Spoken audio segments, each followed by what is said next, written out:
The smartest man in the room is usually the loneliest, and not because he lacks charm, kindness, or depth, but because his mind sees too much, too quickly, and too clearly for most people to tolerate. High IQ men do not drift into isolation by accident. They are pushed there, slowly, invisibly, through a series of subtle social betrayals that no one ever names out loud. And long before psychology tried to soften this truth with clinical language, Machiavelli already understood it with ruthless clarity. He knew that intelligence, when paired with awareness, is not a social advantage. It is a threat. Here is the uncomfortable reality most people refuse to admit. Friendship is not built on truth. It is built on mutual illusion.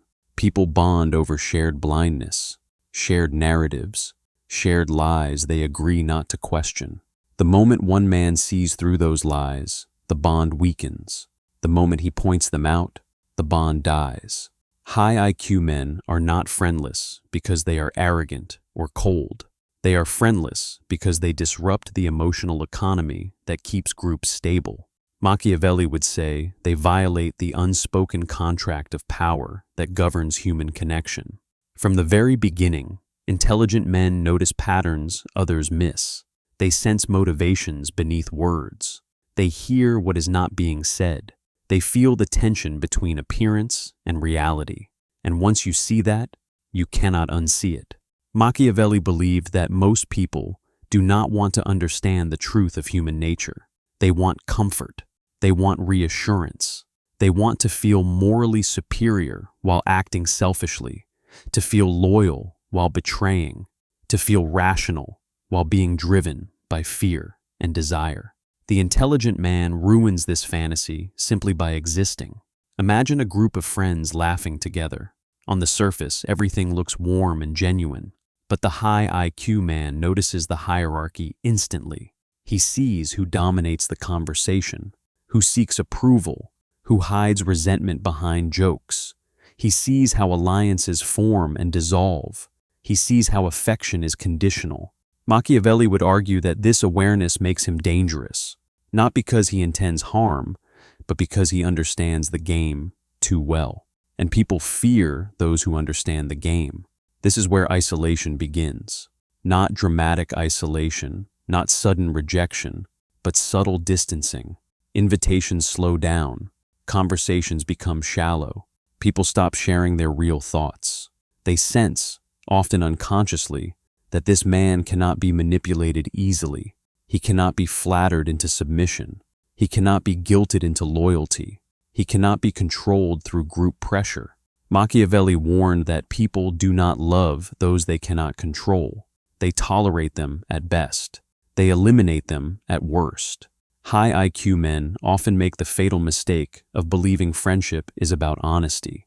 They think if they explain themselves clearly, if they communicate rationally, if they offer insight, they will be understood.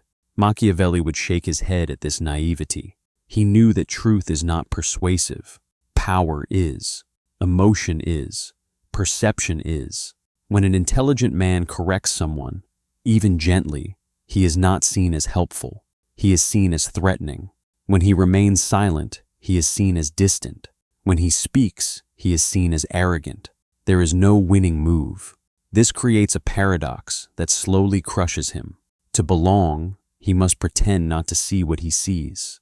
To be authentic, he must accept isolation.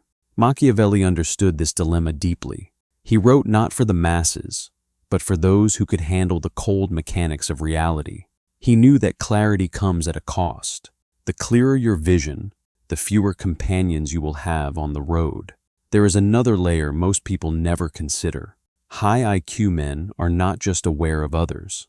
They are aware of themselves. They question their own motives relentlessly. They examine their desires, their fears, their contradictions. This level of self-awareness makes casual bonding difficult. Small talk feels empty. Performative optimism feels dishonest. Shared outrage feels staged. Machiavelli believed that most social rituals exist to maintain order, not truth. The intelligent man who refuses to fully participate becomes an outsider, even when standing in the middle of the group. Friendship, at its core, is a mutual exchange of validation. You validate my identity, I validate yours. You confirm my worldview, I confirm yours. High IQ men often fail at this exchange because they cannot fully validate what they know is false. They hesitate, they pause, they question. That hesitation alone is enough to fracture connection. Machiavelli would argue that people prefer a comforting lie over a destabilizing truth every single time. This is why intelligent men often feel surrounded yet alone. They can be liked, admired, even respected, but rarely trusted emotionally. People sense that this man sees them too clearly, and being seen is terrifying. It exposes weakness. It threatens self-image. So people keep their distance while pretending nothing has changed. The intelligent man feels the shift, but cannot point to a single moment where it happened. It is death by 1,000 micro-rejections. Machiavelli also understood envy better than most philosophers. He knew that intelligence creates imbalance. When one man consistently outthinks others, he disrupts equality, and humans crave perceived equality in friendship. Even when they admire intelligence, they resent it.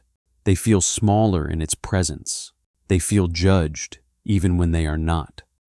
Over time, admiration curdles into quiet hostility. Jokes become sharper. Praise becomes conditional. Support becomes performative. The intelligent man often responds by withdrawing further, becoming more reserved, more selective, more self-contained.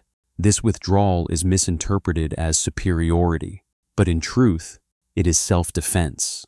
Machiavelli would say that when surrounded by people who secretly wish to diminish you, distance is not loneliness, it is strategy, and yet the pain remains. Because high IQ men still desire connection, they still want to be understood without having to shrink. They still want to speak freely without triggering insecurity. But Machiavelli would offer no comforting solution. He would say that such friendships are rare because such people are rare. Minds that operate at similar depths do not often cross paths, and when they do, they recognize each other instantly, like two predators locking eyes in a forest. There is no need for performance, no need for masks. Until that happens, the intelligent man lives in a strange limbo, too deep for shallow bonds, too honest for comfortable lies, too aware for easy belonging. Machiavelli would not tell him to change. He would tell him to understand, to accept that solitude is not a flaw, but a consequence of seeing the world as it is, not as people wish it were.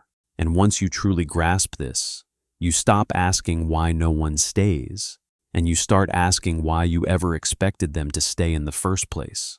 Because, Machiavelli would argue, that expectation itself is the trap.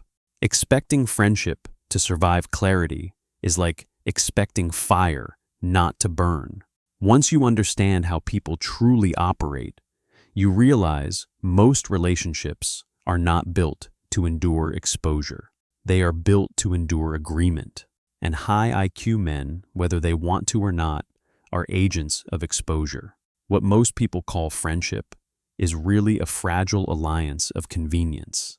It exists as long as no one disrupts the emotional balance of the group. Machiavelli observed that humans are less loyal than they appear and more self-interested than they admit. They will praise virtue, but they reward utility. They will speak of loyalty, but they practice advantage.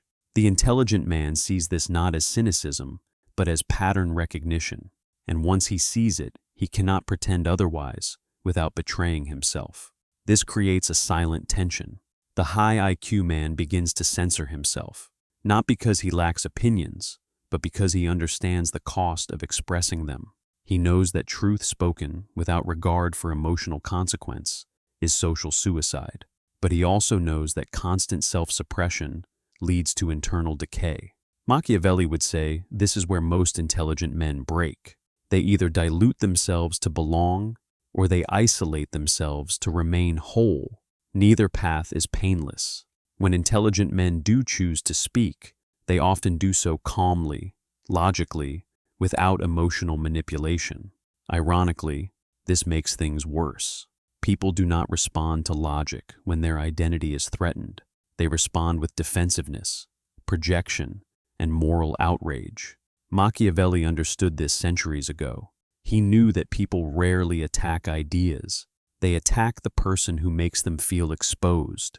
The high IQ man becomes the symbol of discomfort, even when he says nothing cruel. Over time, this man notices a pattern.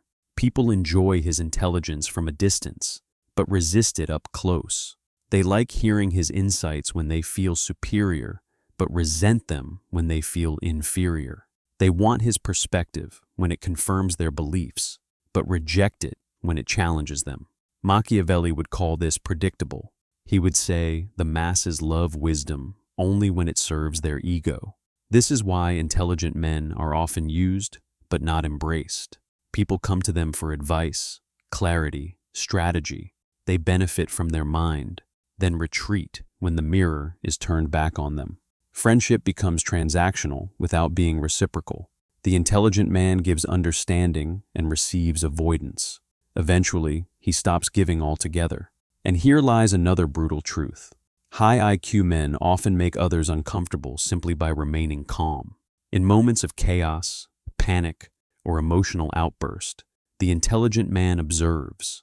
He processes. He does not immediately react. This composure is misinterpreted as coldness. But Machiavelli would say composure is power, and power unsettles those who rely on emotional leverage to maintain control. Groups function through shared emotional rhythms. When everyone is angry, you must be angry. When everyone celebrates, you must celebrate. When everyone complains, you must complain. The intelligent man often refuses to synchronize blindly. He questions the source of the emotion. He evaluates whether it is justified. This alone marks him as different, and difference, in social systems, is dangerous. Machiavelli believed that societies instinctively suppress those who do not conform emotionally, even if they conform morally. A man who does the right thing for the wrong reason is preferred over a man who does the right thing for the right reason, but refuses to perform emotional loyalty. Friendship, like politics, rewards those who play the game convincingly, not those who understand it too well. This leads to a slow erosion of trust. Even when no betrayal occurs, people begin to wonder what the intelligent man is really thinking. They project hidden motives onto his silence. They interpret neutrality as judgment. They assume depth conceals disdain. Machiavelli would say that people fear what they cannot read, and they resent what they cannot predict. Eventually, the intelligent man realizes something devastating. His loneliness is not caused by rejection, but by incompatibility. Most people seek friends to escape themselves. He seeks friends to understand reality. Those goals rarely align. Machiavelli would argue that friendship among equals is rare because equality of mind is rare. And without equality, friendship becomes either domination or resentment. There is also the burden of foresight. High IQ men often anticipate outcomes long before others do. They see relationships failing before the cracks appear. They sense betrayal before it happens. They notice shifts in tone, energy, intention. This foresight creates emotional distance. How do you laugh freely with people when you already know how it ends? Machiavelli believed that foresight is a curse disguised as intelligence. It protects you from surprise, but robs you of innocence. This is why many intelligent men feel older than their age. They carry the weight of patterns recognized too early. They stop being naive while others are still experimenting. They withdraw not because they hate people, but because repetition exhausts them. The same cycles of ego, insecurity, alliance, betrayal play out endlessly. Machiavelli would say that once you understand the machinery of human behavior, watching it run becomes unbearable. And yet, society tells these men the problem is them, that they should be more open, more social, more agreeable. Machiavelli would laugh at this advice. He knew that conformity is not virtue. He knew that blending in often requires betraying your perception. He would warn the intelligent man that trying to be liked is the fastest way to be used and discarded. So, the intelligent man adapts. He becomes selective. He speaks less. He observes more. He invests energy only where there is mutual depth. This makes his social circle shrink further, but it also makes it more real. Machiavelli would call this refinement, not failure. A reduction in numbers is often an increase in power, but the longing never fully disappears. Even Machiavelli knew that humans are social creatures, even the most rational among them. The difference is that intelligent men do not crave company. They crave resonance, and resonance cannot be forced. It either exists or it does not. Most interactions fall flat, not because of hostility, but because of mismatch. This is where many intelligent men make peace with solitude, not as a defeat, but as a sanctuary. Solitude becomes the only place where they are not misunderstood, not diluted, not required to perform. Machiavelli would argue that solitude is where power consolidates, where clarity sharpens, where strategy is born. And perhaps the most painful realization of all is this: the intelligent man is not alone because he lacks value. He is alone because his value is not easily consumed. Most people want companionship that soothes them, not challenges them. They want mirrors, not windows. They want affirmation, not revelation. Machiavelli would say that those who reveal too much truth will always walk alone for long stretches of their life. But this loneliness is not meaningless. It is the byproduct of a mind that refuses to sleep, a mind that refuses to lie to itself for comfort, a mind that sees the world not as a story, but as a system. And once you accept that, once you stop resenting the silence, you begin to understand something profound. You were never meant to have many friends. You were meant to see clearly. And clarity, whether people admit it or not, has always been a solitary pursuit in a world that survives on illusion.